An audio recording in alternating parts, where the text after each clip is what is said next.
charla, un tema que está relacionado con parte de investigación, está relacionado también con las ondas, por eso está un poco aquí la profesora de física y demás. En realidad no soy físico, yo soy ingeniero en informática, como seréis vosotros en los últimos años. Lo que pasa es que los ingenieros en informática pues no solamente se dedican a hacer programas o aplicaciones web, fundamentalmente somos ingenieros, como tal pues nos dedicamos a muchas otras cosas, ¿de acuerdo? Yo coincido que este año no estoy dando clase en esta escuela, pero el año pasado doy clase, no sé si alguno de vosotros doy clase, y el año que viene vuelvo a dar clase. Yo doy clase de fundamentos de computadores y redes que todos tenéis ahora mismo. Tranquilos, no voy a hablar nada de la CPU ni de nada de eso, ¿vale? Voy a hablar de otra cosa que es sobre la luz, sobre el color, pues, ¿vale? En principio son tres términos que podríamos pensar de ellos como independientes, pero lo cierto es que están muy relacionados, ¿no? Si pensamos sobre ellos, pues claramente la luz y el color vemos que están relacionados, pues porque si no hay luz, no hay colores. Es decir, si nosotros apagamos las luces de esta sala, pues los colores de las sillas o los colores de las mochilas desaparecen, no hay color, ¿de acuerdo? Con lo cual la luz y el color tienen esa relación. Y luego aparece ahí la temperatura, que en principio parece que es independiente, pero ciertamente también tiene relación, porque hoy, por ejemplo, que hace sol y hay mucha luz, pues la temperatura es más elevada, y los días que está muy oscuro y no hace luz, no hay sol, pues la temperatura es más baja, con lo cual en realidad la luz y la temperatura también tienen cierta relación, ¿vale? Sobre lo que voy a hablaros hoy es un tema de divulgación, no voy a entrar en temas técnicos, ¿de acuerdo? Que voy a quedar a un nivel alto. Muchas de las cosas que os voy a contar es probable que ya sepáis, ¿de acuerdo? Las repasamos, y algunas otras cosas seguramente no las sepáis y luego os contaremos. Relacionado con todo esto, alguna curiosidad que espero que os resulte interesante, ¿vale? Bueno, voy a empezar por la luz. ¿Qué es la luz? Bueno, pues si intentamos buscar una descripción física de lo que es la luz, pues podemos llegar a un tema realmente complejo. De hecho, a ciertos niveles ni siquiera los físicos se llegan a poner de acuerdo qué es la luz, etcétera, etcétera, ¿no? Sin embargo, si nosotros salimos a la calle y le preguntamos a cualquier persona qué es la luz, todo el mundo sabe lo que es la luz. Y vosotros tenéis una idea intuitiva de lo que es la luz. Veis hacia el cielo, veis el sol, y decís, bueno, pues eso es la luz. La luz es algo pues, que el sol emite y yo veo, ¿no? Bueno, en realidad, si pensamos un poco más sobre la luz, a un nivel más físico, la luz en realidad es una forma de energía, ¿no? Lo cual es decir poco, porque forma de energía también es pues, pegar un tortazo a una persona, ¿no? Es una forma de energía. Pero además la luz tiene una propiedad, y es que la luz se transmite a través del espacio, pero no se transmite linealmente, se transmite en forma de onda, ¿de acuerdo? Sin embargo, pues desde el punto de vista que existen distintos tipos de luces, pues esa luz no siempre se transmite utilizando la misma onda. Hay veces que la luz se transmite de esta forma, ¿de acuerdo? Viaja a través del espacio haciendo así. Y sin embargo hay otras veces que la luz viaja a través del espacio con una onda completamente distinta, ¿de acuerdo? Pues, por ejemplo, como podría ser esa de ahí, ¿vale? Un poco más perezosa. Claro, como hay distintos tipos de luz y generalmente queremos diferenciarlos, pues lo que hacemos es parametrizamos esos tipos de luz en función de sus características, ¿de acuerdo? Entonces, nosotros, por ejemplo, para este tipo de luz pensaríamos en cuál es su longitud de onda.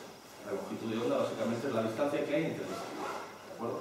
Fijaros que se transmite como una onda, eso es una señal periódica, y como es periódica podemos pensar en cada cuánto se repite, lo que sería la longitud de onda, lo que sería el periodo, y relacionado con el periodo ya sabéis que está la frecuencia, que es la inversa, ¿de acuerdo? Bien, fijaros que cuando pensamos en la luz y pensamos un poquitín en el sonido, en cierto modo hay una relación, ¿no? Porque el sonido también son ondas, pero en realidad es algo completamente distinto, porque el sonido lo que hace es se transmite a través de vibraciones. Y como se transmite a través de vibraciones, necesita transmitirse a través de un medio. Es decir, el sonido se transmite a través del aire o a través del agua. Si metemos la cabeza debajo del agua, pues en realidad oímos los sonidos muchísimo mejor, ¿de acuerdo? Porque se transmite mejor. Sin embargo, la luz se puede transmitir incluso a través del vacío, algo que el sonido no se puede transmitir, ¿de acuerdo? Bien, entonces, llegando a la conclusión de que la luz, como os comento, se transmite a través de ondas, podríamos pensar, bueno, yo estoy viendo la luz, pero ¿dónde están las ondas? Es decir, yo estoy viendo la luz, veo distintos tipos de luces, pero ¿dónde están esas ondas? ¿Vale? Bueno, pues os propongo un pequeño experimento.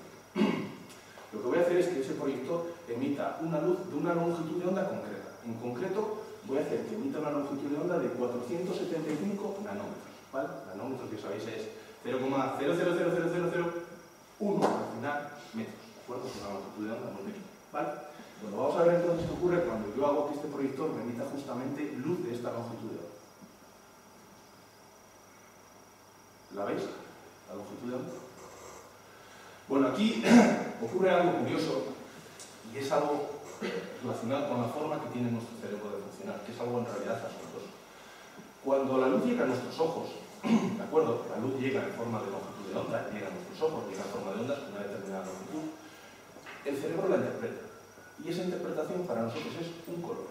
Es decir, que cuando una luz de una determinada longitud de onda llega, que en realidad llega, pues, por ejemplo, como os he puesto, a 475 nanómetros, lo que nosotros hacemos es interpretar la luz como un color.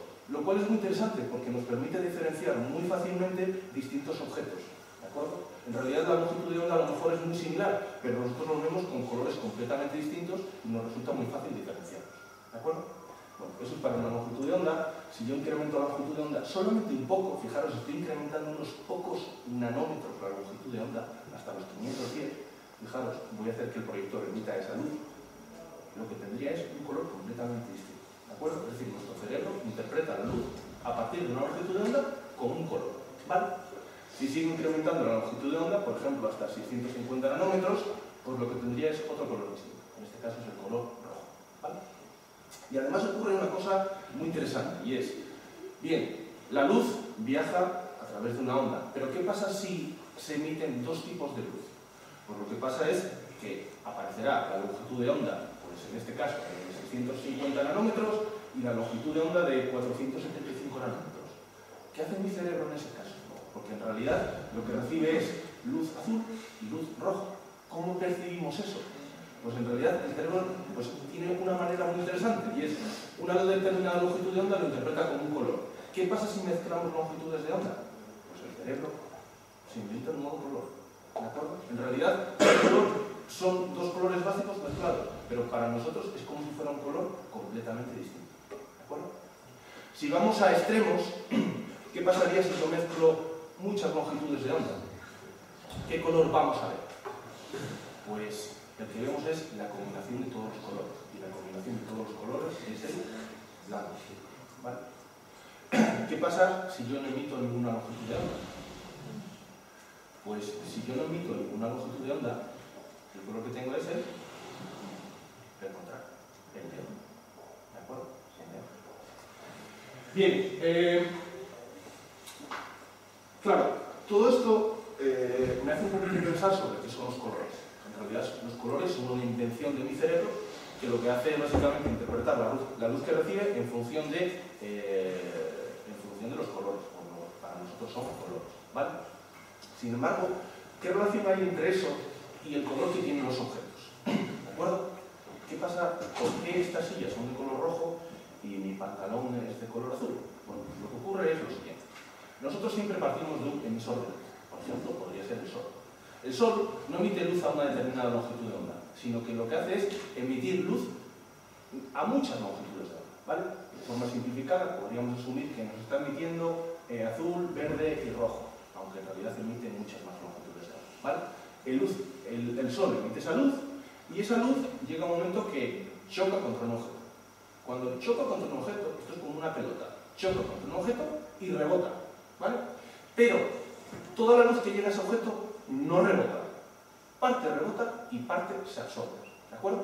Por ejemplo, podríamos asumir que en este objeto de aquí lo que rebota es solamente el componente azul y el componente rojo. Y el componente rojo. El componente verde se absorbe. ¿De acuerdo?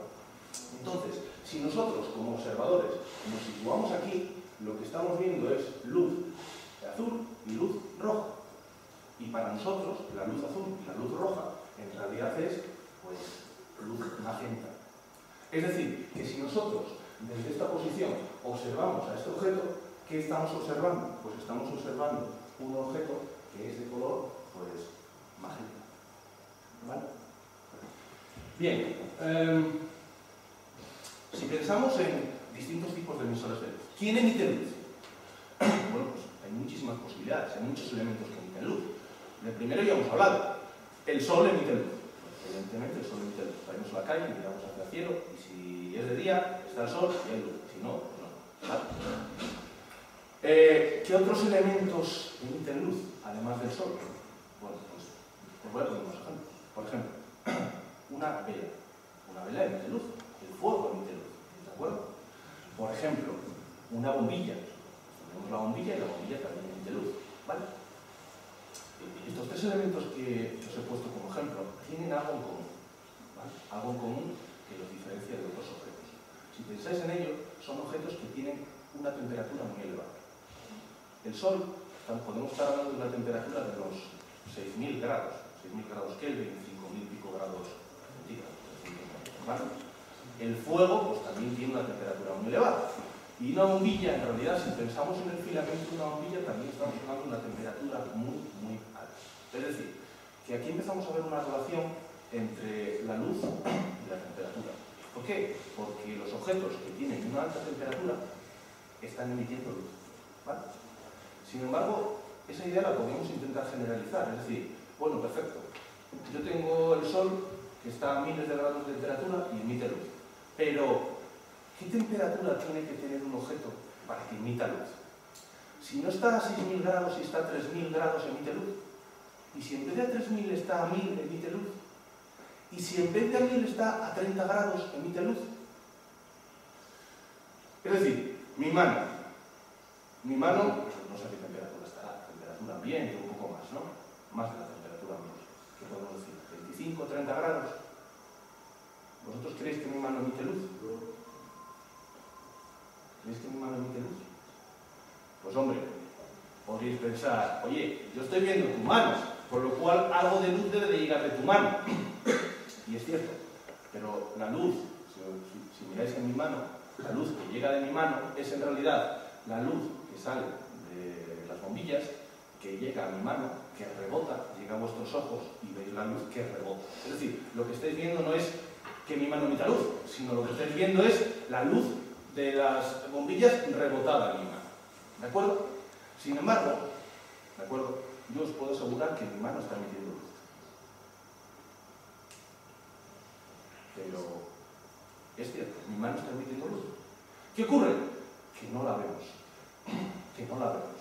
¿Por qué? Pues que nuestros ojos, nuestro sistema de visión, no es capaz de percibir toda la luz que hay en nuestro alrededor. Solo una pequeña parte.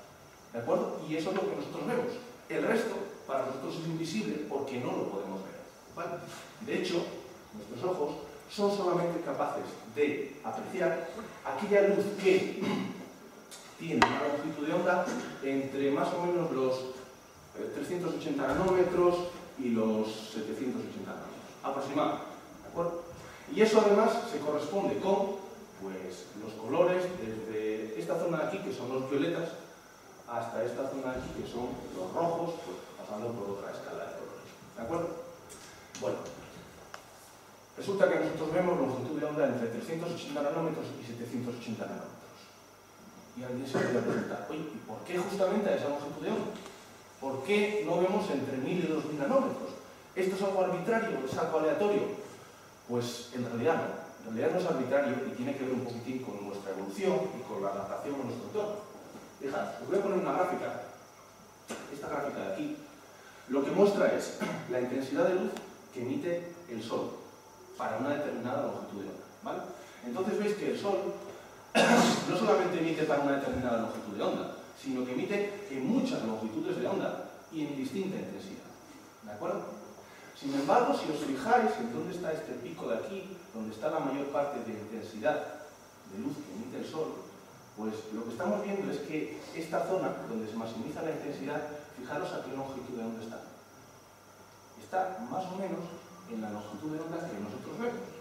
Entonces, lógicamente, si nosotros, como animales, tenemos que adaptarnos a nuestro entorno, lo más lógico es que nuestros ojos o nuestro sistema de visión se desarrolle para que seamos capaces de percibir la longitud de onda donde hay más luz. ¿Vale? Fijaros, nosotros en realidad lo que tenemos es visible esa parte de ahí. Y en esa parte de ahí, si os dais cuenta, básicamente lo que encontramos es la mayor cantidad de luz. ¿Vale? Y esa zona de longitudes de onda pues se corresponden exactamente con los colores pues como yo os había comentado, pues del violeta hasta abajo, ¿vale? Bueno, esta escala de colores que veis aquí, seguro que ya la habéis visto antes. Y no me refiero a verla antes en la tele o verla antes en el ordenador. Seguramente que la habéis visto un día cuando vais paseando por la calle, o etcétera, ¿vale? A esa escala de colores la solemos dar un nombre concreto, que es el arcoíris. ¿Qué es el arcoíris? Pues el arcoíris es lo siguiente. En realidad, no siempre vemos el arcoíris. Se tienen que dar unas circunstancias muy concretas para ver el arcoíris. Se tiene que dar la circunstancia que haga sol, que además que llueva, ¿vale? Y cuando a la vez hace sol y llueve, lo que ocurre es lo siguiente. El sol, que como ya hemos visto es un emisor de luz, emite luz a una combinación de longitudes de onda, ¿vale? Sin embargo, cuando esa luz traspasa las gotas de agua, se produce un fenómeno de reflexión y de refracción de la luz, ¿vale? Reflexión es un tipo, es el rebote, y la refracción es lo que ocurre cuando metemos el dedo en un vaso de agua y parece que tenemos el dedo doblado, ¿vale? Que la luz cuando traspasa el agua se comporta de forma distinta, ¿no? Entonces, ese proceso, al fin y al cabo, lo que hace es que la luz que aquí llega de forma combinada, tras atravesar esas gotas de agua, se divida. Y lo que ocurre es que la luz de color rojo sale en una dirección, la luz de color azul sale en otra dirección, y así para cada una de las longitudes de la luz. ¿De acuerdo? Es decir, que si nosotros estamos situados en esta posición, y fijaros, no siempre que hace sol y llueve vemos el arco iris, porque es que tenemos que estar situados en una zona concreta respecto al sol y respecto a la lluvia, por eso no siempre exactamente vemos el arco iris, solamente a veces. La cuestión es que si nosotros nos situamos aquí, sobre lo que estamos viendo, ya no vemos luz blanca, que es lo que emite el sol, sino que ahora lo que vemos es cada uno de los componentes de la luz. ¿De acuerdo? Este experimento de aquí, pues este fenómeno de aquí ocurre con las gotas de lluvia, pero también lo podemos forzar con un prisma, y hay un experimento físico muy famoso que es con un prisma, dividir la luz blanca, bueno, lo hizo Newton, y etcétera, etcétera, etcétera, y se suele hacer en las clases de física pues, del instituto, bueno, ¿vale? Bien, como os había dicho, nosotros solo somos capaces de percibir una determinada luz, aquella luz que se sitúa en esos rangos de longitudes de onda, ¿vale? Pero, en realidad, hay muchos otros tipos distintos de luz. Lo que pasa es que no los vemos. De hecho, esto solamente representa una mínima parte de la luz que puede haber y que existe. ¿De acuerdo? Y eso nos lleva a ver este diagrama de aquí. A este diagrama se le llama el espectro electromagnético, seguramente también lo visteis alguna vez. Y dentro de ese espectro electromagnético, lo que hacemos es pues básicamente ponerle un nombre a los distintos tipos de luz en función de su longitud, ¿vale? Entonces, por aquí más o menos está la luz visible. Este diagrama no está a escala. En realidad la luz visible es una pequeña parte, mucho más pequeña, ¿de acuerdo? Sin embargo, hay otros tipos distintos de luz, ¿vale? De hecho, generalmente, o depende del contexto, cuando se habla de luz, muchas veces nos referimos exclusivamente a la luz visible.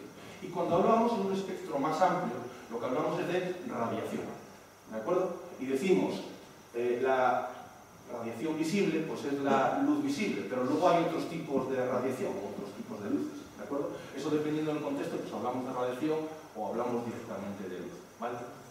Bien, entonces, si vamos hacia longitudes de ondas cortas, ¿de acuerdo? Fijaros, toda esta zona de aquí, toda esta zona de aquí, para nosotros es invisible, no la vemos, pero existe, ¿vale? Entonces, si vamos a ondas cortas, lo que tenemos es luz ultravioleta, rayos X, rayos gamma. Si vamos a ondas largas, lo que tenemos es infrarrojo, microondas, radios, ¿de acuerdo? Estas luces de aquí, o este tipo de radiación, que tienen onda corta, se denominan muy energéticas, ¿de acuerdo? Tienen una onda muy corta y se denominan muy energéticas. De hecho, tienen tanta energía que esas luces de aquí, estas luces de aquí, son capaces de traspasar sólidos, ¿vale? Claro, a todos nos han hecho una radiografía. ¿Qué es una radiografía? Pues básicamente un aparato que emite rayos X, esos rayos X nos atraviesan el cuerpo, al otro lado hay una pequeña placa y medimos un poquitín cómo esos rayos X llegan al otro lado. Claro, como no es lo mismo atravesar un hueso que atravesar el tejido, pues lo que vemos al otro lado es una especie de fotografía de lo que nosotros tenemos, ¿de acuerdo? Sí, pues estas ondas de aquí nos traspasan, ¿vale? energéticas, son peligrosas para las personas, para los animales en realidad, ¿vale? De hecho, no conviene estar muy expuesto a ellas durante mucho tiempo. Y si os hicieron una radiografía, os habréis dado cuenta que la persona que os hace una radiografía pues se va a una sala y se cierra la puerta, etcétera, etcétera, porque que nos hagan una radiografía no es peligroso, pero si nos estuvieran haciendo todos los días radiografías, pues tendríamos un problema, ¿de acuerdo? Estas ondas de aquí atraviesan las células, pueden romper cadenas de ADN, el ADN se reconfigura, pueden aparecer mutaciones y en última instancia cáncer. De hecho, fijaros, cuando veíamos antes cómo emitía la luz del Sol, veíamos que el Sol emite luz fundamentalmente aquí, pero también emite ultravioleta, ¿de acuerdo? Con lo cual, como emite este tipo de luz y este tipo de luz tiende a ser peligroso, pues si vamos a ir a la playa y vamos a estar 8 horas ahí tomando el sol, pues conviene protegerse, porque esa luz pues, puede ser dañina, ¿vale? En principio este tipo de radiación puede ser dañino. Este de aquí, hacia visible y hacia ondas más largas, no lo son, ¿de acuerdo? No lo son, ¿vale? De hecho, todo este tipo de radiación de aquí generalmente se utiliza pues, para las comunicaciones. Estamos continuamente emitiendo este tipo de radiación y en principio no es dañino, ¿vale? Por ejemplo, a este nivel, a microondas, pues sería donde hacemos una comunicación a través de Wi-Fi, ¿vale? Coincide que justamente con estas ondas también funciona el microondas, que se llama así porque utiliza ese tipo de ondas, ¿vale? Y bueno, alguien también pensará, dice, bueno, sí, estas ondas no son peligrosas, pero es que yo meto el colacao en el microondas y me lo calienta. Entonces, bueno, algo pasa. Bueno, aquí hay una variable distinta y es la potencia a la que estamos emitiendo, ¿vale? Pues la Wi-Fi, pues no sabría deciros exactamente, pero a lo mejor emite una potencia de 0,01 vatios. El microondas igual emite una potencia de 1000 vatios. Es decir, que cuando os digo que estas ondas de aquí no son peligrosas, depende de la potencia en la cual se emitan. Es decir, no es peligroso llevar el teléfono móvil en el bolsillo, pero tener una antena de estas a 2 metros de casa, pues a lo mejor sí que es peligroso. ¿De acuerdo? Bueno, además, aquí aparece un fenómeno que es muy interesante y es en el que me voy a centrar a continuación. Y es, yo os decía, los objetos que son calientes emiten luz, ¿vale? Los objetos de 6000 grados de más de temperatura. Pero en realidad, mi mano es un objeto caliente. Pues claro, depende de lo que yo considere caliente, ¿de acuerdo? Si está a 30 grados, pues tiene temperatura, ¿no? En realidad lo que está ocurriendo es que cualquier objeto, y atención a lo que os voy a decir, cualquier objeto con una temperatura superior a menos 273 grados centígrados emite luz. Mi mano, fijaros, está en orden de 20 y pico, 30 y pico grados, con lo cual mi mano está emitiendo luz. ¿De acuerdo? No solo mi mano. Pensad en algo que hay en esta sala que tenga una temperatura superior a menos 273 grados. O mejor, pensar en algo que tenga una temperatura inferior. No hay nada a esa temperatura, o inferior a esa temperatura. Eso es el cero absoluto, ¿verdad? 0 grados Kelvin y demás. Con lo cual, todos los objetos que tenemos en esta sala están emitiendo luz. Y además, relacionado con este esquema de aquí, hay una relación entre la temperatura de los objetos y el tipo de luz que emiten. Cuando los objetos están muy calientes, tienden a emitir luz hacia ondas cortas. El Sol, fijaros, a unos 6000 grados, se centra aquí, pero si tuviéramos temperaturas mayores que el Sol, irían hacia aquí. Y si tenemos objetos con una temperatura inferior, por ejemplo, mi mar o cualquier otra temperatura, van a tender a emitir luz hacia aquí, en concreto centrado en este tipo de luz que se llama la luz infrarroja o la radiación infrarroja, ¿vale? Fijaros una pequeña cuestión y es el tema de las bombas atómicas. Una bomba atómica, todos sabemos que mata a mucha gente, ¿vale? Porque es una onda expansiva enorme, etcétera, etcétera. Pero en una bomba atómica, cuando explota, estamos llegando a temperaturas de millones de grados. Claro, si tenemos una temperatura de millones de grados, ¿qué tipo de luz creéis vosotros que se está emitiendo durante la explosión? Luces de este tipo. ¿Qué pasa con esa luz de este tipo? Que, como decía, es energética, y básicamente una bomba atómica mata más la emisión de luz que la propia onda expansiva, ¿vale? Bueno, si abandonamos el tema de las bombas atómicas y nos quedamos con temperaturas más bajas, lo que nos vamos a quedar es con esta franja del espectro electromagnético, que es el infrarrojo, ¿vale? Cuando estamos en temperaturas más o menos del orden de temperatura ambiente o cientos de grados, los objetos emiten luz justamente en esta franja, en luz infrarroja, ¿vale? Claro, como nosotros solamente llegamos a percibir la luz hasta aquí, pues lógicamente el infrarrojo, que es lo que hay más allá del rojo, no lo estamos viendo, ¿de acuerdo? Sin embargo, resulta muy interesante analizar este tipo de luz porque nos proporciona información adicional sobre los objetos.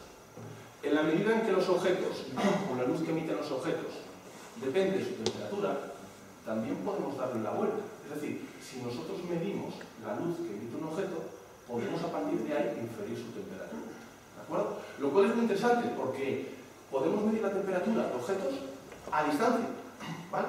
Medir la temperatura de una cosa que está a temperatura ambiente, pues es muy fácil, pongo un termómetro y lo mido. Pero imaginaros cómo mido la temperatura de algo que está a 2000 grados. ¿Meto agua? Se me funde, ¿de acuerdo? Sin embargo, analizando este tipo de luz sí que sería capaz de hacerlo. De hecho, sería capaz incluso de medir la temperatura de un objeto que está a kilómetros de distancia, lo cual en principio parece increíble, pero es cierto, ¿vale? Bien, asociada a la luz infrarroja, bueno, antes de comentaros eso, os comentaba que a medida que los objetos tienen mayor temperatura, tienden a emitir longitudes de ondas más cortas, ¿vale? Si damos un poquitín a la representación gráfica de eso, pues lo que vemos es que si tenemos un objeto de 6000 grados, su espectro de emisión es justamente este de aquí, la línea roja, y más o menos se centra por aquí, la luz visible, 6000 grados es el Sol. Si empiezo a decrementar la temperatura, pues a 5000 grados, tendría esta línea de aquí, a 4000 grados tendría esta línea de aquí, y en realidad lo que ocurre es que a menor de temperatura se emite menos luz, pero además, si veis dónde está el máximo, veis que el máximo está aquí, aquí está un poco más a la derecha, aquí está un poco más a la derecha, ese máximo se va desplazando, y se va desplazando a medida que desciende la temperatura, se desplaza hacia longitudes de onda más largas, ¿vale? Si llegara a una temperatura ambiente, 30 grados centígrados, siempre hablamos de grados centígrados, pero ya sabéis que desde física se suele hablar de grados Kelvin, sería sumar 273, para 300 grados Kelvin, pues lo que tengo es que, fijaros, la longitud de onda a la que se está emitiendo, pues es a unos 10.000 nanómetros, ¿vale? Cuando vamos a nivel de 1000 nanómetros, pues ya no se habla de nanómetros, se habla de micras. Bueno, en realidad, la temperatura ambiente, pues más o menos se emite entre las 8 y las 14 micras aproximadamente, ¿vale? Bueno, y llego finalmente a donde quería llegar, que es la termografía infrarroja. La termografía infrarroja básicamente es una ciencia que lo que se ocupa es de estudiar, analizar las emisiones de luz infrarrojas, su relación con la temperatura y las aplicaciones que eso puede tener, que en realidad, como vamos a ver, son muchísimas, ¿vale? Entonces, lógicamente, para ver un poco lo que es la termografía infrarroja, pues nos hace falta ver luz infrarroja, pero como nosotros no podemos ver luz infrarroja, pues lo que he hecho es he traído una cámara especialmente diseñada, no es una cámara normal, porque es una cámara que está especialmente diseñada para ver luz infrarroja, ¿vale? Entonces, a través de la cámara vamos a ver lo que es capaz de ver esa luz infrarroja, o lo que vemos con la luz infrarroja, ¿vale? Bueno, entonces, me hacen falta un par de ayudantes para que me ayuden a manejar la cámara. Uno de ellos preferiblemente con gafas.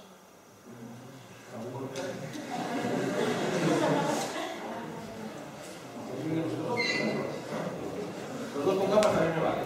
No es nada particular, es una cosa que os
esta cámara lo que hace es representar la luz que está percibiendo, ¿vale?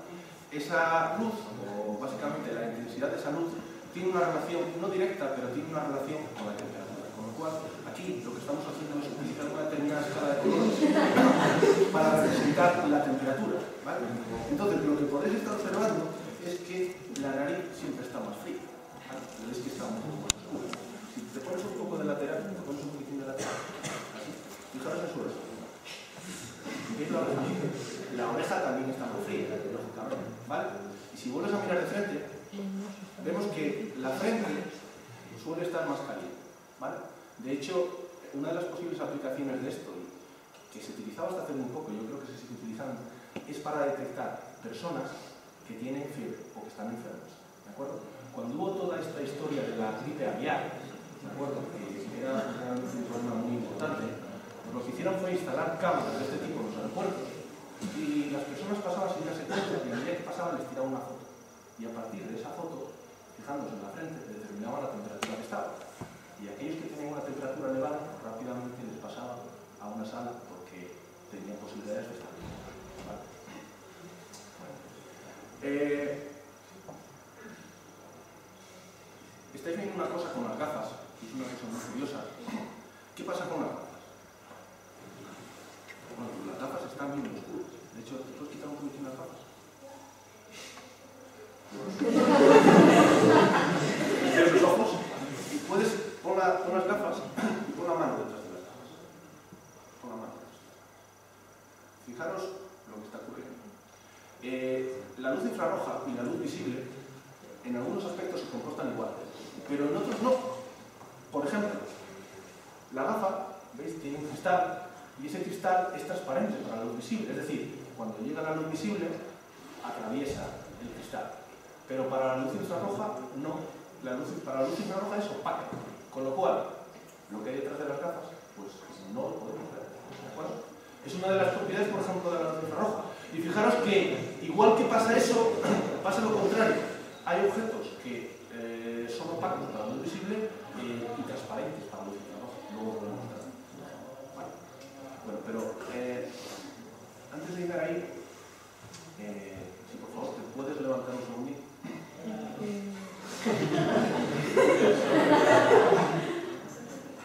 Ahí. Ah, no, de pies. Vale. ¿Y tú enfócale los pies? Un poco más. Perfecto. Vale, vamos. A ver, una pregunta muy sencilla. ¿Por qué llevamos ropa? Pues llevamos ropa porque no queremos ir locos, ¿no? Lógicamente. Pero en realidad hay una razón mucho más importante. Llevamos ropa porque si no tendríamos frío. Entonces generalmente decimos, hoy hace mucho frío, me voy a poner este jersey que es muy calentito y demás. En realidad, la ropa no es que esté caliente, ¿de acuerdo? Sino que la ropa lo que hace es nos protege de que nosotros perdamos el calor, ¿vale? De hecho, si te subes un poquitín el pantalón hacia arriba y me dejas ver tus piernas, pero lo que estoy viendo es que su pierna tiene una temperatura mucho más elevada que el pantalón. Lo que está ocurriendo con la ropa simplemente es nosotros somos emisores de luz. Claro, decía que la luz es una forma de energía, entonces cuando emitimos luz perdemos energía, perdemos calor, ¿vale? ¿Qué pasa cuando nos ponemos ropa? Pues que parte de esa luz que emitimos choca contra la ropa y vuelve hacia nuestro cuerpo, con lo cual nos mantiene pues, más caliente. Vale, puedes bajar. Bueno, decía antes que la luz infrarroja y la luz visible en algunas cosas se comportan iguales, pero en otras cosas se comportan de forma distinta, ¿vale? Por ejemplo, las gafas son opacas al infrarrojo, es decir, no nos dejan pasar al infrarrojo, ¿vale? Os voy ahora a mostrar un ejemplo de un objeto que es opaco a la luz visible, pero que es transparente al infrarrojo, ¿vale? Entonces, os voy a mandar una pequeña cosa, y es, esto es una bolsa de basura, como de corriente, de la de casa, solo que es una bolsa de basura muy cara, y una especial. Quiero que te la completas por acá.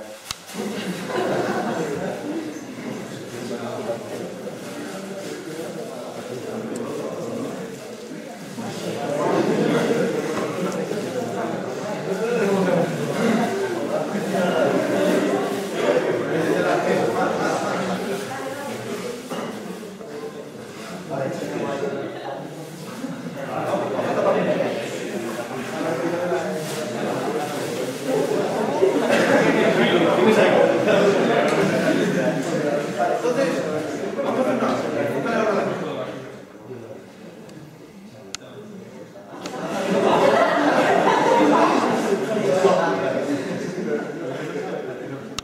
¿Estás viendo algo? No. ¿Esto me ve la cara? No, ¿verdad? Bueno, pues al igual que las cristales eran opacos al infrarrojo, coincide que una bolsa de basura, las propiedades de la bolsa de basura, lo hacen transparente al infrarrojo. Entonces, yo puedo ver perfectamente, o más o menos, lo que hay a través de una bolsa de basura, ¿de acuerdo? Que es E, ¿vale? Y sin embargo, a nivel visible, yo no lo puedo ver, ¿vale? Gracias, puedes quitarte la boca.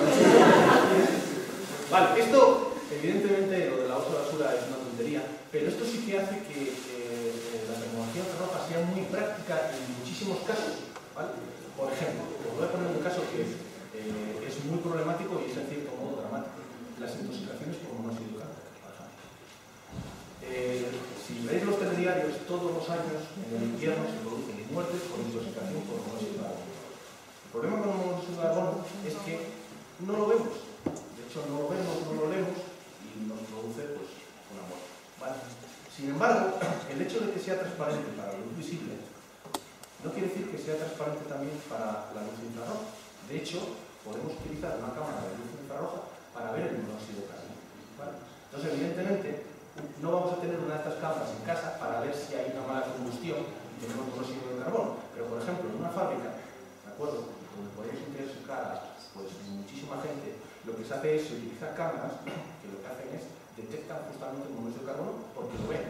Y lo mismo con otros muchos gases que son muy peligrosos. ¿De acuerdo?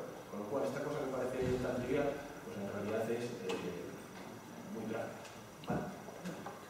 Bueno, alguna cosa más que os quería enseñar. Si mueves un poco para atrás la cámara y intentas apuntar el portátil, un poco más para atrás, mueve con todo. Un poco más. Un poco más para adelante. Así, vale. Bueno, ahí está el pequeño portátil.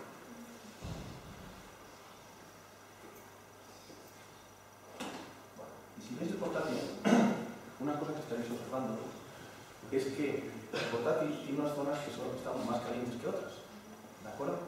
Bueno, la razón por la que están unas cosas más calientes que otras, en principio nosotros visualmente no lo podemos ver, porque vamos tocando y más o menos lo notaríamos. Pero sin embargo, os dais cuenta por esta zona de aquí, más o menos, que hay una zona que está bastante caliente, por ahí. Bueno, yo interpreto que esa zona está bastante caliente porque si os dais cuenta, el cable de alimentación lo estoy conectando por aquí. Con lo cual, estimo que ahí está la fuente de alimentación que toca. La fuente de alimentación que tiene.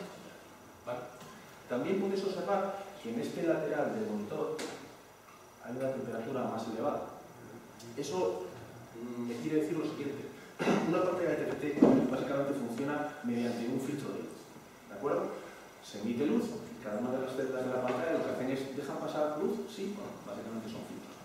Aquí, pues lo que está ocurriendo es que el emisor de luz justamente está aquí. Y eso provoca que esta parte de la pantalla pues tenga un poco. Vale. Con este pequeño ejemplo, lo que os quiero mostrar es que a través de la luz infrarroja, en el sentido de que podemos más o menos detectar la temperatura, que la podemos detectar, también podemos detectar objetos que están calientes o objetos que están calientes en relación a otros. ¿Vale? Entonces, esto tiene muchísima utilidad desde el punto de vista de la inspección, por ejemplo. Se utiliza mucho en, por ejemplo, inspección de armarios eléctricos o inspección de cables de alta tensión. ¿De acuerdo? Generalmente, cuando se producen averías, pues los cables o los componentes incrementan la resistencia. Al incrementar esa resistencia, pues generalmente generan más calor y simplemente sacando una fotografía del infrarrojo de esos componentes podemos percibir ya directamente si sus componentes tienen un funcionamiento problemático o que probablemente vayan a tener problemas futuros. ¿De acuerdo? Lo cual pues, resulta bastante interesante. Vale. Más cosas que os quería enseñar. Vale. Ponte ahí sobre las escaleras y tú vas a mover eso hasta aquí. Levántalo, cuidado, y llévalo hasta ahí. Bueno, ahí ves la luz, el foco. Más adelante.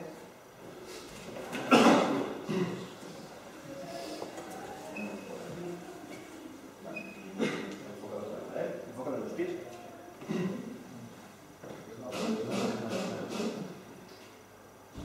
Así. Entonces ahora lo que quiero que hagas es que pongas tu mano contra el suelo y la mantengas ahí durante un rato. Enfócale bien la mano, bien, que se centre la mano ahí. Vale.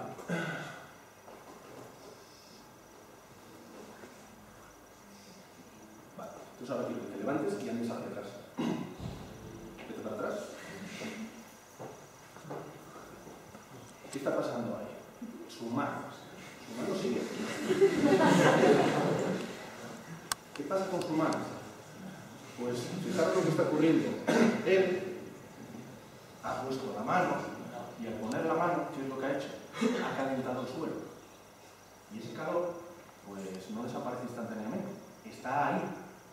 Como veis, podemos estar observando la mano durante un buen rato, con lo cual, pues podemos ver objetos calientes y no solamente objetos calientes, sino objetos que han estado calientes. ¿Vale?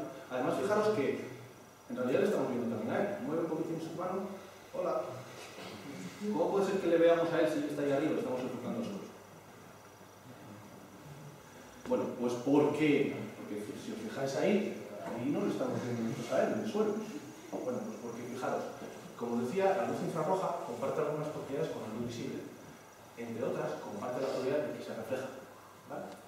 Y la forma en la que se refleja no es exactamente igual que la luz visible, que se refleja si tuviéramos un espejo. Este material que tenemos ahí, como podéis observar, es perfectamente reflectante para la luz infrarroja. Lo cual hace que él, que es un emisor de luz, igual que el Sol, pero a otras dimensiones, esté emitiendo luz, esa luz rebote contra el suelo y llegue a la cama, con lo cual también estamos observando. ¿Vale? Bien, más cosas que podemos hacer. Enfócalo un poquito otra vez a esa lista. Ahí. Vale, vamos a hacer una cosa. Vamos a apagar la luz de esta sala. Fijaros bien, ¿ok? ¿Qué ha pasado? No ha pasado nada. Es decir, os recuerdo, él es un emisor de luz. Y como él es un emisor de luz, no nos hace falta que estén los focos encendidos para verlo. Fijaros las implicaciones que lleva esto. Las cámaras pueden ver en la oscuridad. ¿De acuerdo? Pueden ver en la oscuridad objetos calientes, lógicamente, objetos que tienen una temperatura diferenciada del entorno. Pero fijaros la utilidad de este tipo de cámaras, por ejemplo, para temas de videovigilancia. ¿Vale? Para temas de videovigilancia podemos poner una cámara y no tener que requerir que haya iluminación, sino directamente las propias cámaras pueden observar los objetos calientes. ¿Vale? Fijaros, gracias, puedes encenderlo. El origen de toda esta tecnología y lo que hizo avanzar mucho esta tecnología han sido las aplicaciones militares. ¿Vale? Ya sabéis que detrás de lo militar siempre hay mucho dinero y muchísima inversión, porque nos interesa tener una tecnología superior al enemigo. ¿Vale? Entonces, pues con una cámara termográfica, con la termografía infrarroja, podemos observar a personas a distancia. ¿Vale? Pero también podemos observar vehículos, porque los vehículos, en el sentido de que tienen un motor y que el motor calienta, pues lógicamente los podemos observar. ¿Vale? Y cuando nosotros disparamos una bala o disparamos un misil, y ese misil queremos que impacte en un objeto, además el objeto a lo mejor está en movimiento. Fijaros que hay dos aviones por el aire y un avión dispara un misil y quiere dar al otro avión. Pero es que el otro avión no se va a quedar quieto, se va a ir moviendo. A lo mejor hay nubes, etcétera, etcétera. Bueno, pues para hacer un seguimiento de los objetivos, lo que hacemos es utilizamos el calor como indicador de dónde está. ¿De acuerdo? Entonces, pues, yo diría que hoy la tecnología militar, todo tipo de misiles, lo que hace es seguir con el calor. Disparamos a un avión y lo que hacemos es buscar los objetos calientes. ¿Cómo vemos los objetos calientes? Pues con la termografía. ¿De acuerdo? Lo cual pues, tiene muchísimas aplicaciones y muchísimas cuestiones que podemos hacer. Otra de las aplicaciones, evidentemente, es la caza nocturna. No lo vais, que no es repetitivo, pero es relativamente fácil ir de noche y con este tipo de cámaras volver a los animales y cazarlos mientras están en movimiento, etcétera, etcétera, etcétera. ¿Vale? Bien, bueno, más cosas que os quería enseñar. Mira por ahí. No, tú no vas a girar la cámara. Aquí. Un poco más, un poco más, un poco más. Enfócame a este aparato.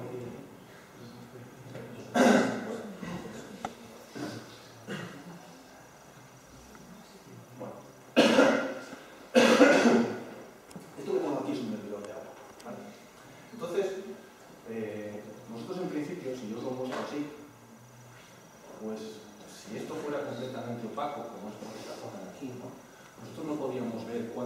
bien. Sin embargo, estamos viendo perfectamente el nivel de agua, ¿vale? Bueno, ¿cómo puede ser eso? Pues puede ser porque el aire que hay contenido dentro de este recipiente y el agua que hay contenido dentro de este recipiente tiene una temperatura ligeramente menor, ¿vale? Y aquí lo que ocurre es que nos podemos aprovechar de las características de los objetos con un término que se llama el calor específico. El calor específico es básicamente la energía que tenemos que aplicar a los objetos para calentarlos, ¿vale? Y no todos los objetos tienen el mismo calor específico. Eso hace que, si calentamos dos objetos de la misma forma, uno se caliente antes que otro. Y si nosotros observamos esos objetos, pues podemos ver esas diferencias. ¿De acuerdo? Aquí, básicamente, lo que estamos viendo es las diferencias entre el aire y el agua, que son unas pequeñas diferencias de temperatura. Las aplicaciones que tiene esto, pues, generalmente se utilizan para determinar el nivel de depósitos de estos gigantes. Simplemente, por tirar una imagen termográfica, pues podría. ¿Vale? Voy a hacer el ejercicio de calentar el agua y vamos a verlo.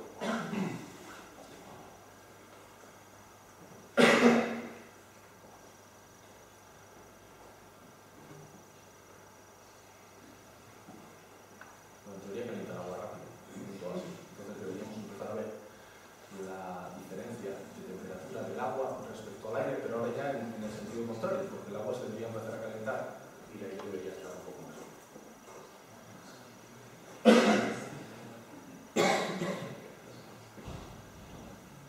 Bueno, si vais viendo, se empieza a estar un poco más amarillo en la parte de abajo, se empieza a perder ese color azul y empiezan a aparecer esos amarillos, lo cual nos está indicando que el agua se está calentando, y además se está calentando bastante rápido.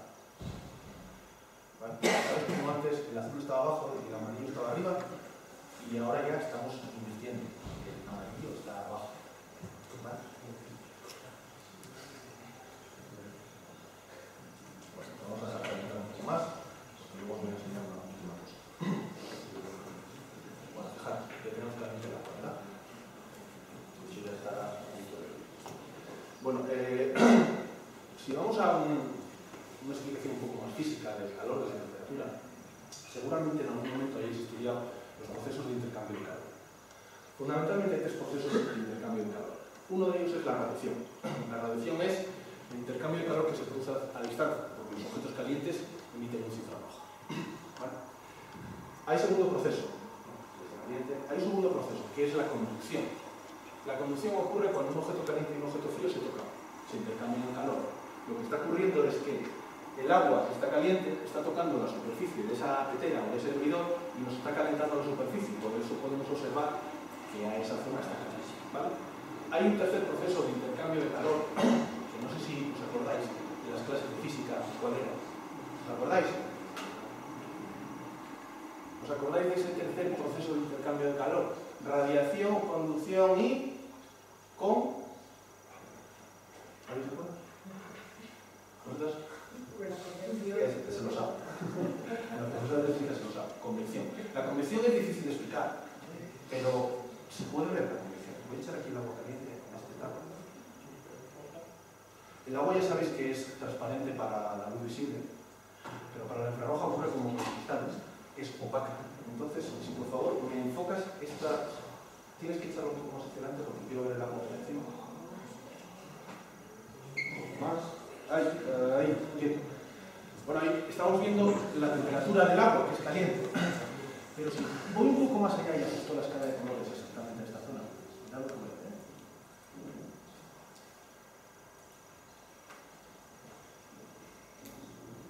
¿Estáis viendo eso? Eso es la convección. Lo que está ocurriendo, en realidad es, el agua está caliente, sí, pero en realidad hay una parte que está más caliente y esa parte que está más caliente flota y sube hacia arriba. Pero cuando esa parte que está más caliente flota y sube hacia arriba, toca el aire, y el aire está más frío y lo enfría. Entonces se hunde y aparece un proceso de movimiento del agua arriba y abajo. ¿De acuerdo? Por eso la convección normalmente se representa con las flechas arriba y abajo. Es que si por ahí zonas frías vuelven calientes y se produce un intercambio.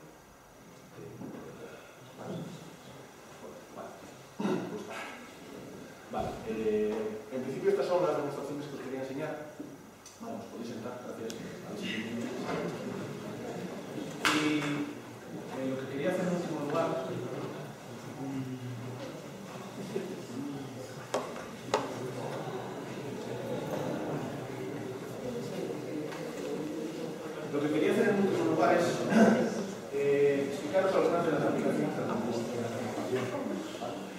fijaros que yo os estoy contando todo esto, pero yo no soy físico. Y la última vez que estudié física fue como nosotros, el primero de carrera, ¿vale? Entonces a mí todo esto me toca un poco más por la parte de las aplicaciones, ¿vale? Por la parte del procesamiento de la información. Sin embargo, para procesar la información pues nos hace falta saber un poquitín qué es la información, de dónde sale, para poder procesarla de forma eficiente, ¿vale? Entonces lo que os voy a enseñar ahora es, muy brevemente, algunas de las aplicaciones en las que yo he estado trabajando. Aplicaciones de la tecnología hay infinitas. Os voy a enseñar alguna de ellas para que veáis un poquito cuáles son, ¿vale? La primera de ellas es la medición de la posición del frente de viaje. Bueno, os voy a poner un pequeño vídeo termográfico. Este vídeo termográfico está grabado en una instalación industrial. En esta instalación industrial están haciendo un proceso que llaman de sintetización. Es un proceso que se aplica en la fabricación del hierro, en la fabricación del acero, y consiste en mezclar hierro con carbón y prenderlo fuego, y al quemarlo se produce un proceso que convierte al material en una sustancia porosa. Y esa sustancia porosa parece ser, yo tampoco soy especialista, que es muy útil desde el punto de vista de los siguientes procesos, de los hornos, etc. ¿no? Entonces, lo que se hace es, se vierte el material en una especie de cinta transportadora, se le prende fuego en la parte superior, y luego, en la parte inferior, hay unos aparatos que succionan. Bueno, y básicamente se produce el mismo proceso que cuando hacemos un cigarrillo. Enciendes el cigarrillo, chupan mucho y la llama se va desplazando. ¿De acuerdo? Bueno, pues aquí ocurre exactamente lo mismo. Se prende fuego en la parte superior y la llama se va desplazando hasta la parte inferior. Sin embargo, es muy importante que cuando el proceso termine, la llama esté justamente en la parte inferior y no se haya quedado en la parte de arriba, porque si no el proceso pues no se ha realizado correctamente. ¿De acuerdo?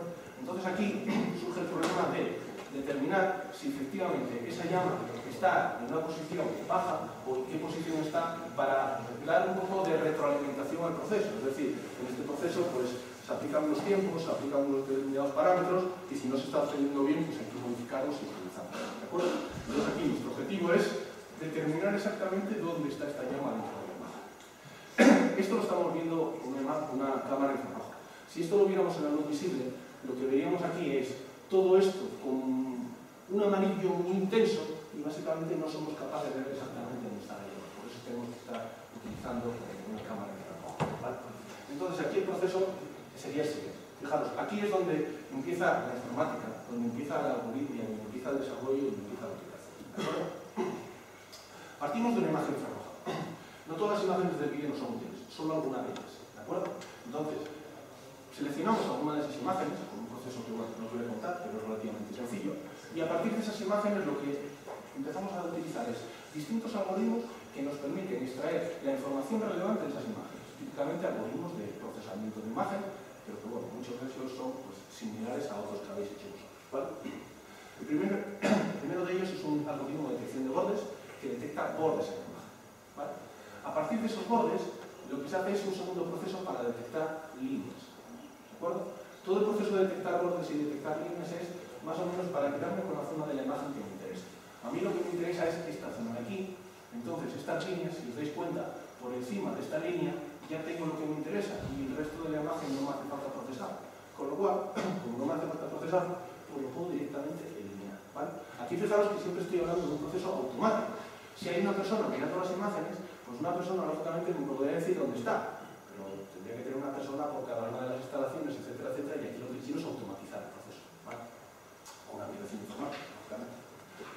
Bueno, a partir de aquí, lo que haría es aplico unas técnicas de mejora de contraste, me quedaría un puntín con las zonas que yo considero donde está la llama. A partir de esas zonas, pues establezco unas regiones iniciales, y a partir de esas regiones iniciales, pues aplico un algoritmo que se llama de contornos activos. Básicamente me delimita exactamente dónde está la zona de la llama. A partir de esta información yo puedo ya hacer un último proceso y determinar pues cómo dispersa está esta zona de la llama, cómo de alto está respecto a esta línea, y esa información se puede utilizar para retroalimentar el proceso y optimización, ¿vale?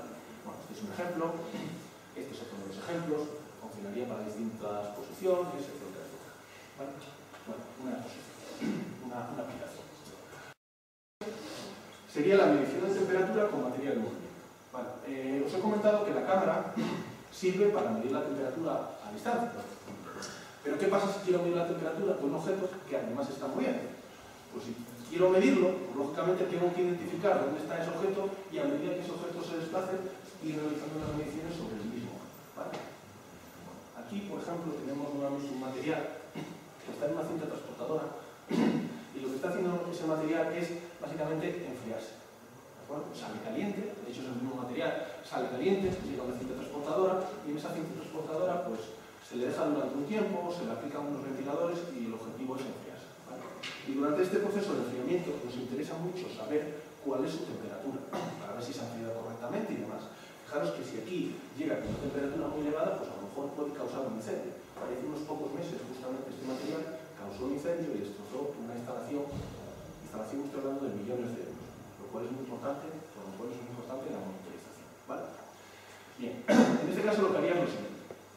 Parto de una imagen, nuevamente aplico un proceso de detección de bordes, me quedaría con los límites de ese material y a partir de esa información yo podría establecer una serie de zonas de forma automática, a las cuales denomino zonas de control. ¿Vale? Yo lo que voy a hacer es medir la temperatura en cada una de esas casillas y además medir la temperatura en cada una de esas casillas a medida que el material se va desplazando. ¿Vale? Entonces, lo que me haría falta es poder utilizarlas con una serie de números. Entonces, yo lo que tengo es una imagen, pero si adquiero una imagen posterior, lo que tengo es, si os dais cuenta, el material se desplaza. Entonces me hace falta determinar cuánto se desplaza. ¿Vale? Entonces aquí lo que haría es buscar exactamente características de la imagen en la imagen original, características de la imagen en la imagen modificada y calcular exactamente qué desplazamiento. ¿Vale? Aquí básicamente lo que estoy haciendo es utilizar matemáticas y álgebra. ¿De acuerdo? Álgebra es importante. Y una vez que he calculado cuánto se ha desplazado, pues lo que puedo hacer es, si parto de una imagen y tengo una imagen posterior, calculo el desplazamiento y desplazo también mis zonas de medición. Entonces, a medida que se va desplazando el objeto, pues lo que hago es desplazo mis zonas de medición y siempre estoy midiendo la temperatura en el mismo. ¿Vale? Bueno, otro ejemplo de aplicación. El último ejemplo de aplicación que os voy a enseñar es un problema muy importante que se puede resolver con termografía infrarroja y es la detección y caracterización de impactos en láminas de fibra de carbono. Bueno, eso es una lámina de fibra de carbono. La fibra de carbono se está utilizando muchísimo en la actualidad porque tiene unas propiedades que son muy interesantes para muchísimas aplicaciones. La fibra de carbono es a la vez ligera y muy resistente. Entonces hay muchas aplicaciones donde nos hace falta justamente esas características. Por ejemplo, en una bicicleta, si andáis en bici, cuando subís una cuesta, ojalá la bici pesara menos. Entonces, si utilizamos una bici de fibra de carbono, pues lo que hacemos es que la bici pese menos. Pero además que pese menos y no que tenemos una pelada se nos doble el cuadro, ¿de acuerdo? Porque es resistente también. En los coches, bueno, sobre un coche normal no se pone fibra de carbono, fundamentalmente porque es muy caro. En un coche de carreras, lo que queremos es que todo eso sea muy ligero. Entonces, para ese tipo de vehículos sí que se utiliza fibra de carbono.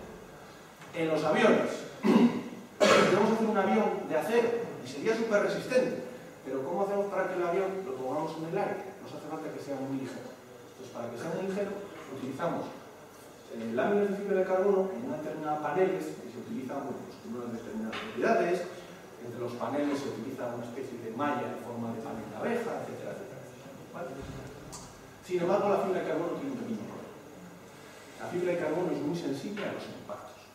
Es decir, si yo le doy un golpe a un panel de fibra de carbono, pues lo que ocurre es que en realidad la fibra de carbono casi no lo podéis apreciar. Básicamente está formada por una pila de fibras entrelazadas. ¿De acuerdo? Entonces cuando yo le doy un golpe, a lo mejor alguna de esas fibras se rompe. Y además visualmente puede que yo no vea el impacto. Sin embargo, el hecho de que se haya roto alguna fibra puede querer decir que con el tiempo ese pequeño fallo se va a ir propagando a otras fibras y se puede producir un fallo estructural. ¿De acuerdo? Pues un pequeño golpe en el ala de un avión puede hacer que visualmente no aparezca nada, pero a lo mejor cuando el avión está volando y cuando ese ala tiene una determinada tensión, pues que se rompa el ala. En fin, nadie quiere ir volando y que se rompa un ala, lógicamente. Vale. Claro. Y si pensamos en los aviones, decimos, bueno, un avión, impactos en un avión, ¿qué es lo que puede impactar en un avión? Bueno, pues, hombre, voy a aparcar el avión y choqué contra la pared del hangar. Pero eso en realidad no es un problema. ¿Qué creéis vosotros que puede impactar con los aviones? Los pájaros. Los pájaros son un problema para la aviación. ¿Vale? Os voy a mostrar una imagen ahora. Los que seáis un poco sensibles, por favor, no miréis. ¿Vale? No sé qué tengo más aceite de algunas cosas. ¿Vale? Os voy a mostrar una imagen de casos extremos. De casos extremos, ¿eh? Os habéis visto una imagen un poco gore. Bueno, ahí tenéis algunos ejemplos de problemas con los pájaros. ¿Vale? Estoy hablando de casos extremos. Estoy hablando de casos extremos. Generalmente no son extremos, simplemente dan un impacto. Hombre, estos casos ya, los ya que implican las circunstancias de la ya son un problema mucho mayor. Pero generalmente lo que ocurre es que el pájaro golpea y hombre, no rompe nada, golpea simplemente. ¿De acuerdo? Y eso es un impacto, ¿vale? Como decía, pues estos casos no son un poquito extremos y con pájaros muy grandes, no tienen sentido, porque es muy además, fijaros una cosa que ocurre aquí que es muy interesante, ¿no? Muy curioso. En la aviación, cuando diseñamos aviones, cuando diseñamos materiales para aviación, nos hace falta certificar esos materiales de forma exhaustiva. ¿Vale? No nos vale coger un material, cojo con la rodilla, esto no rompe, esto vale. No, nos hace falta certificarlo. Certificar que va a soportar determinados impactos. Y además, certificar que va a soportar esos impactos en condiciones lo más reales posibles. Lo más reales posibles. Claro. Y claro, ¿cómo simulamos el impacto de un pájaro en condiciones reales? ¿A alguien se le ocurre cómo podemos simular el impacto de un pájaro? ¿Se le ocurre? A ver, os voy a dar una pista. ¿Sabéis lo que es eso? ¿Os lo imagináis? Bueno, pues algunos pensarán que esto es un chiste, pero eso es una máquina lanzapájaros. Para poder hacer certificaciones reales, nos hace falta hacer pruebas, los materiales, en las condiciones reales. En las condiciones reales es lanzar un pájaro.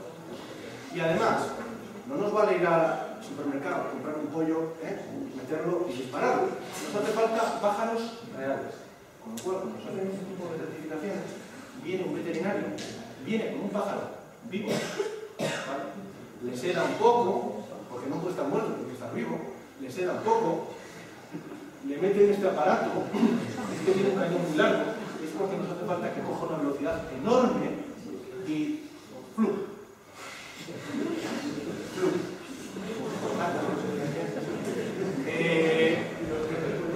Alguien luego se encarga de lo que bueno, en casos que no son tan extremos, los impactos se simulan de una forma mucho más sencilla. Cogemos una palanca, la levantamos y la dejamos caer. Y en función de la altura a la que la situemos y en función de dónde lo situemos, pues básicamente tenemos una energía de impacto que impacta sobre un material y a partir de ahí simulamos ese impacto. ¿De acuerdo? Como os decía, estos impactos pueden que no se vean a luz visible, dependiendo de la energía que le apliquemos. Sin embargo, con la luz infrarroja sí que muchas veces son visibles. ¿De acuerdo? El diseño experimental sería tal que así. Nosotros tenemos el material y ese material lo calentamos. Aquí se habla de termografía infrarroja activa, porque lo que hacemos es calentar el material.